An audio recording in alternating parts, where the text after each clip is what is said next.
Happy Monday, everyone, and welcome into the Go 24/7 podcast. My name is Bryce Koon alongside Glen West as we get ready to recap what is essentially week two, the full week of spring practice for the Tigers here in 2023.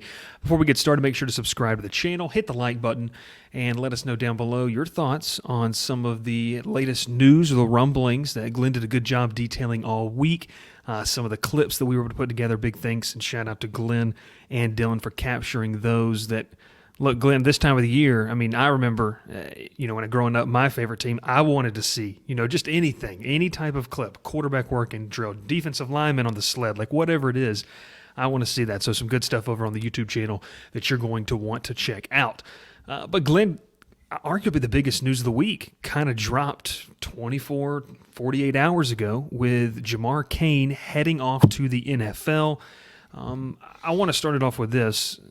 You've covered the program longer than I have.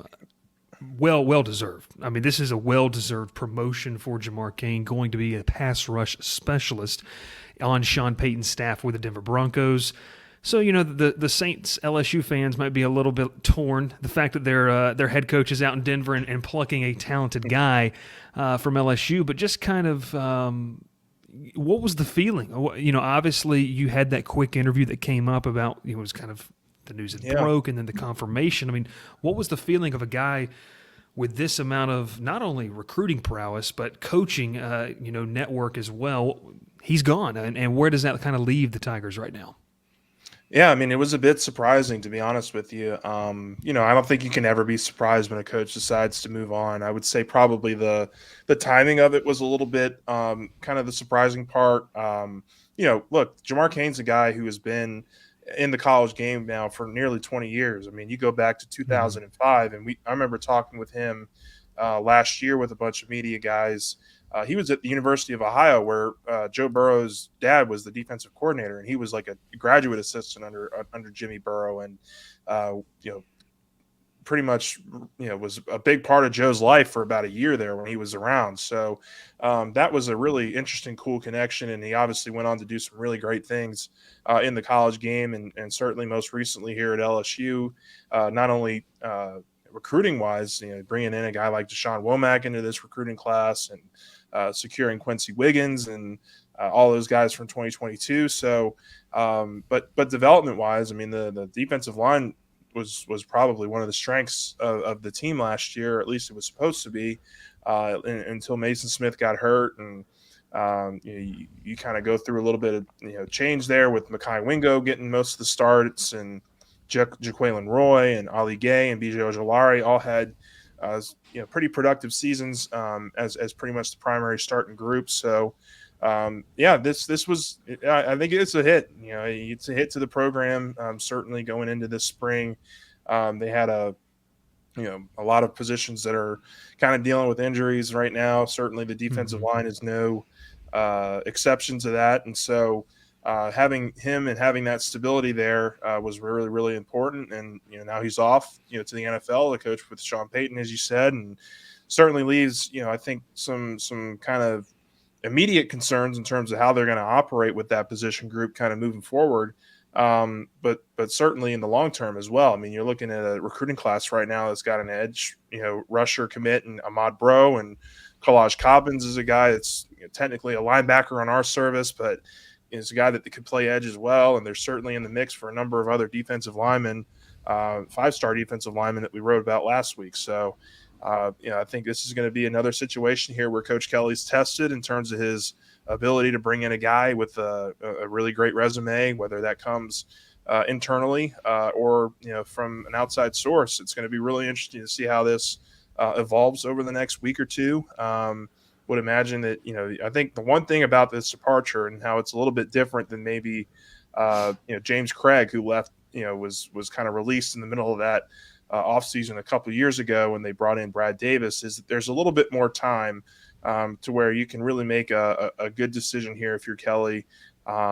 It's tough on those players. We talked to Jacobian Guillory yesterday, and he essentially told us, look, me and him were butting heads a lot when when he got here last year, and very, very, very quickly he won me over in terms of how he operated, how he how he coached us, how he developed us, and so there's going to be certainly a hole there. But Guillory also put it in a really great way: is that whoever they bring in, their common goal is to get us better, and that's going to be something that we take to heart and that we're going to have to work with this offseason. And certainly, it's going to be a really great, kind of interesting to see how this progresses here over the next couple weeks. Yeah, and obviously there's been already some names kind of floated around on social media. I'm sure you've seen that on our board as well. Can you speak to any of that? I know a lot of people have, I've seen the name Bo Davis, Texas's defensive line coach. Anything on that front that you can kind of speak to? I don't think it'd be a surprise to see Bo Davis's name in the mix. No, certainly not, and that's a name that I've heard around too. I would also throw in Gerald Chapman, who's currently on the staff. He was a defensive analyst, worked closely with the defensive line group.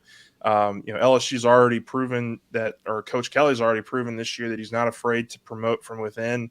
Obviously, with John Jancic getting the special teams coordinator job, and then bringing in a bunch of graduate, a bunch of assistants, analysts who are going to help out with that specific portion. So if they decide to kind of go internally here, I think, Gerald Chapman's a name to certainly look out for.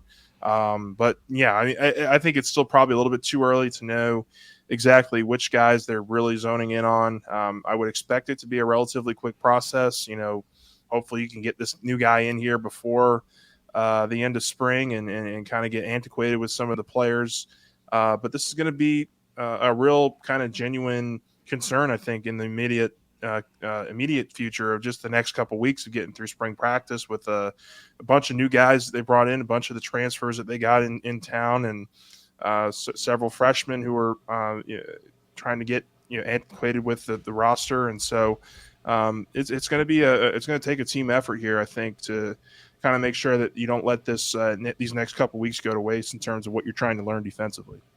Yeah, and you talked about all the new guys on campus that obviously Cain had a pivotal part in, and that's one thing that I've seen just from talking to a lot of either the commits or talking with recruits is that whether they play defensive line or not, and especially in the state of Louisiana, a lot of fans know this, Jamar Cain probably played a role at some point in the recruitment of these guys. So that's going to be something interesting to monitor and kind of get the thoughts of guys like, Ahmad Brew, these guys that, had a great relationship with Cain. Now, the good news is it's not that Cain went to another SEC school or another school. I don't know if you have to worry about him having to recruit against you now, but it's always one of those things, Glenn, that we see when coaching change happen. You have to kind of have at the back of your mind, does that open the door for another school to now come in and make a pitch and say, hey, the guy that was recruiting you wasn't there? And also, like you said, too, I think that's why the timetable has to move fairly quickly. And I don't know how far we want to go into this, but I think, in my opinion, if it is an elevated staff member, that helps with the continuity of the current recruiting class and the guys that you brought in. Figured you would probably say the same there as well. Oh yeah, absolutely. And we asked one of the first questions to Jacobian yesterday was, have they told you anybody that they're considering or anything like that? And he says, no, we're in the dark about it as much as you guys are. And so, but he did mention Gerald Chapman as a guy that they really like. That the defensive line room is really well respected in that locker room and with those guys. So certainly it's an avenue that you can use, and then there's only a couple that you can go after here. I mean, we're in the middle of spring now, and a lot of these coaches are if you're looking for a D-line coach at another top program, it's kind of it's a linear move. It's not exactly a move up. So you might be looking to certainly get a guy in here that is got some experience and is coachable and is a guy that can coach these guys up pretty quickly. And I think at the end of the day, also it's going to be something that Matt House signs off on as well. Matt House worked really closely with Jamar and with a lot of the defensive position coaches here on the roster. And so making sure it's somebody that he's comfortable with, can get fit into the system pretty quickly. I think those are going to be big priorities here for Coach Kelly in the next couple weeks and honing out which guy they want to really go after.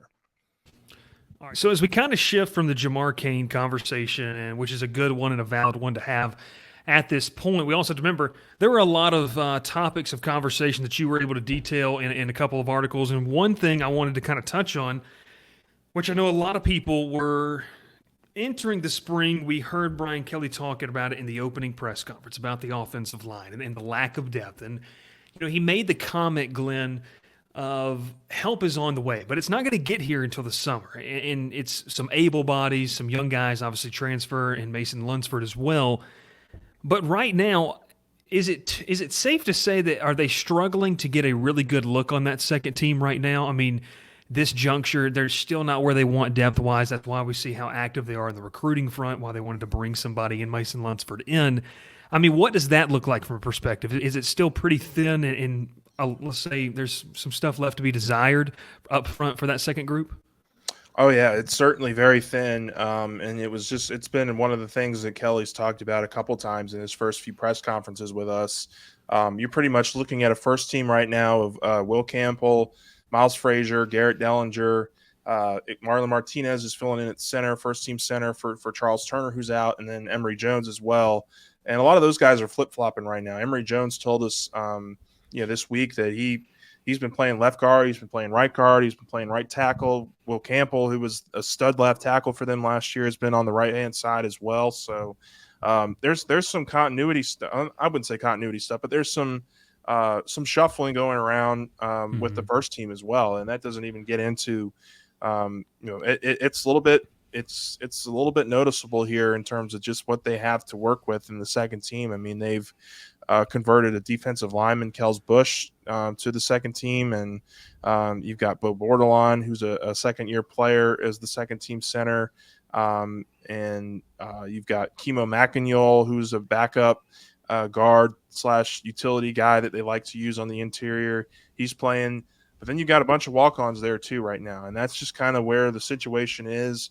I was just out there yesterday with a bunch of media guys, and it's a noticeable kind of drop-off in terms of just which guys are available and how that second team looks, how it operates. And so they've got to field a couple of competitive D-line or O-line groups, and that's just kind of where they're at right now. You did mention that they got help on the way in terms of Lunsford and certainly Zalance Hurd and a couple of the Louisiana guys they got coming in, Paul Mubenga as well, and Tyree Adams, and just you can go down the line there. But there's help on the way. They got about 4 or 5 guys that are coming in this summer, and they just got to kind of figure out a way to get through the next couple weeks. I think probably the biggest thing, if you ask me, is just how they hold up health wise. I mean, the one thing you cannot have is one of these guys, one of your starters, get healthy because they're getting so many reps and they're being overextended a little bit in practice. I mean, that's got to be the last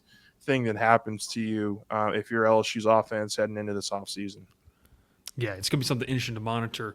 You talked about guys like Bordelon obviously making up that second team in the hurry-up drill.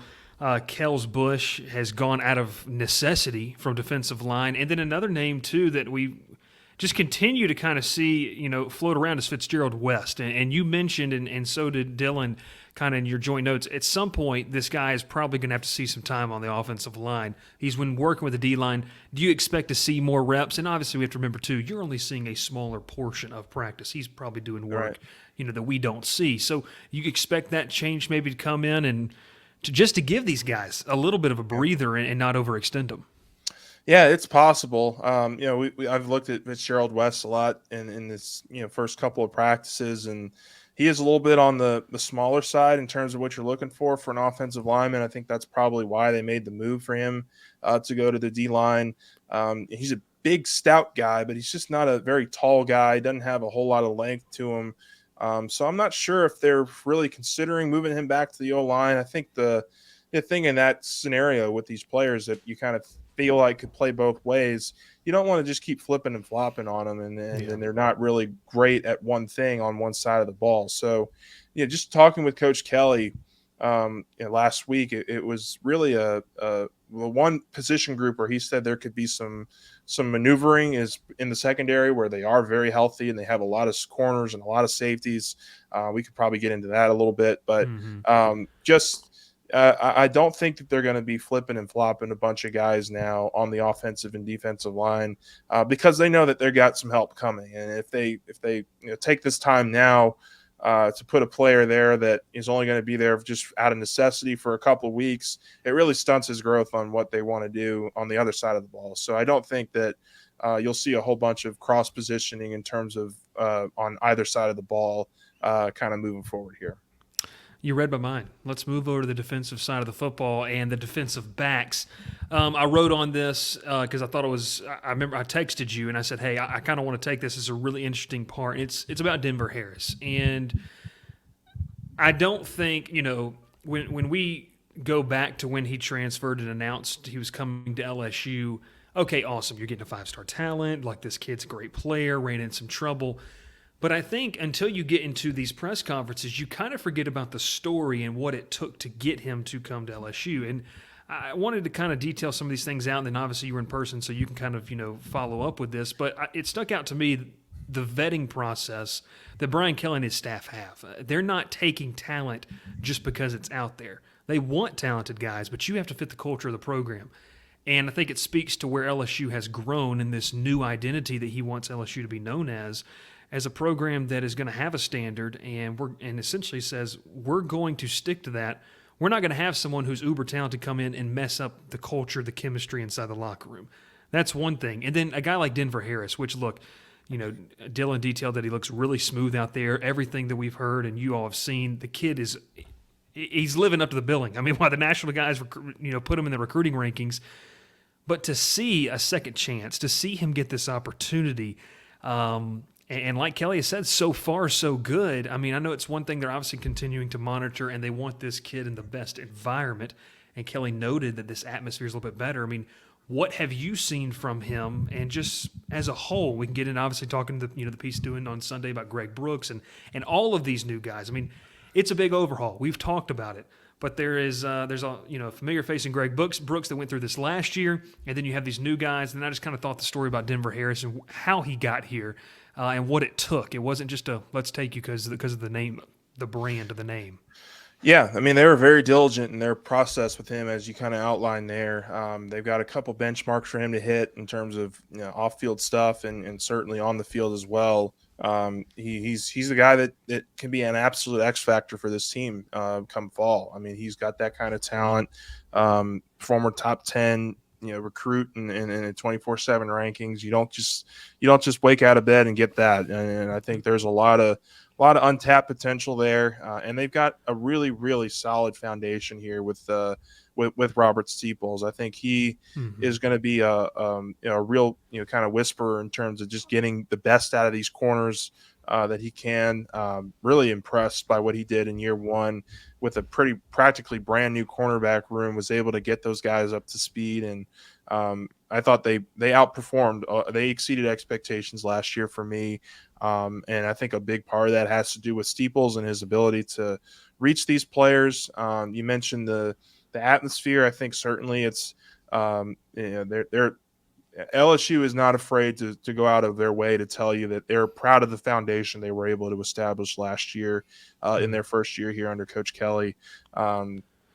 When they got in here, it was a pretty big mess, and there were not very many scholarship guys on the roster, and they had to do a pretty big overhaul. And credit to that team last year for really embracing what they were pitching for the most part. I thought that they really exceeded a lot of expectations last year, and you're able to carry that momentum here into the next season. I think there's enough of a returning foundation. You mentioned Greg Brooks, Major Burns is certainly a guy in that secondary and in that room that all those guys respect and is a leader. And so Denver Harris is going to be a huge part of what they do in terms of, can they be one of the top 3 or 4 defenses in the conference, or can they be just middle of the pack? I think his play and how he responds this offseason is going to dictate a lot of that stuff. Yeah, and it's a guy last year when he did play, and obviously we know it's been well documented the off-the-field issues that plagued not only just him but a lot of the locker room in College Station.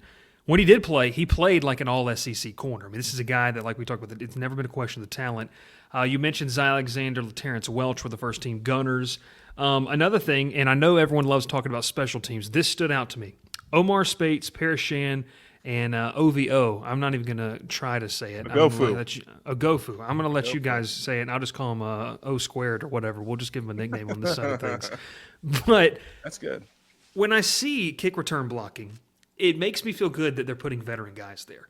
Because I don't know, Glenn, if it's more of a thing where they were saying, hey, we need you, or maybe Omar, Ovi are guys that, came and said, hey, look, put us there. We knew you struggled here. This was a weak spot last year, special teams was as a whole, and put us there. I mean, to me, seeing veteran guys want to play special teams, that speaks a real testament about the character and the guys you're bringing in. Anything you can kind of go in with how the special teams are looking so far. Yeah, sure. I mean, we had it was a good opportunity to kind of see what their setup was in terms of how they're approaching special teams this year. John Jancic was right in the middle of everything. He's technically the coordinator here, but they got a lot of hands in the cookie jar helping him out with that aspect of the game, because there was certainly a recognition there that Brian Kelly saw that there needed to be some pretty big some big changes here as they kind of move into this 2023 season. And so you make that move with the coaching staff, and you bring in a lot of these veterans. I think the fact that they have a couple of guys that they're really excited about in the return game really kind of helps alleviate a lot of some of the issues from last year. Last year there was a bunch of muff punts and some missed blocks downfield in terms of the punt return and kick return. In the Florida State game, you had the extra point that was blocked because of a missed assignment on the outside. You've got a lot of veterans now, a lot of guys that are getting work in up front, and certainly in those special teams packages there for the return game. And we're not going to get a chance to see Aaron Anderson. I think that the punt and certainly the kick return game, it's a lot to be determined until we get to see him out there. But there's certainly some capable guys that I think they can get a look at this spring and see if Anderson can overtake those guys, because Anderson is a guy going back to his high school days that was just an electric high school athlete and was able to really break games open with his speed on special teams. And LSU's hoping he can have a similar effect this year for them. Yeah, it would add another dimension. Last and certainly not least, I don't know who decided to throw this in here, but it was obviously to spark some conversation. But the ball just coming off of Garrett Nussmeier's hands so fast. Glenn, oh, yeah. That was me. Now you threw that in there. You knew we were going to have to talk about it because you knew fans were going to notice that. Yeah. I don't think that surprises anybody. And you mentioned also that Jaden Daniels had a few nice throws.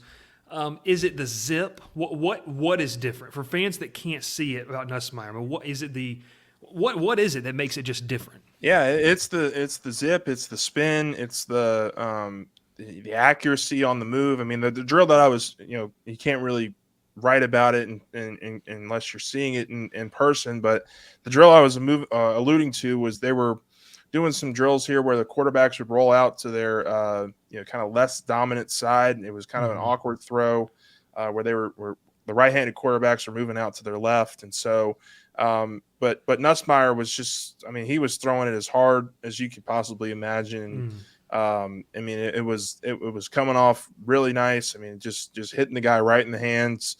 And look, Jaden had some really good throws too. I mean, look, you can't really learn a whole lot in 20 minutes. And so that's why I kind of just jotted that down that, look, the quarterbacks, their throwing motions look great at this point in the season.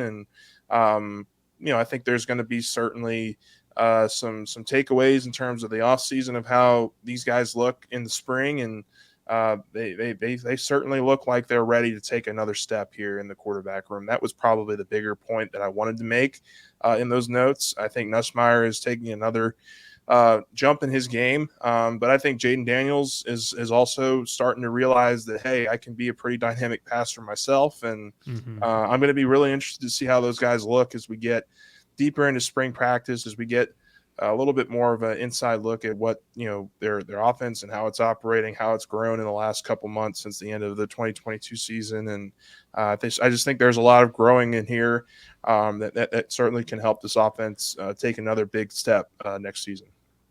Glenn, I can already see the clickbait headline on YouTube. Nussmeier takes a big step, but is it enough? And then we'll just let fans run wild with it. That's going to be a lot of fun. No, sure. Hey, appreciate talking, obviously, spring football. Appreciate you all for tuning in as well. We're going to have more and more.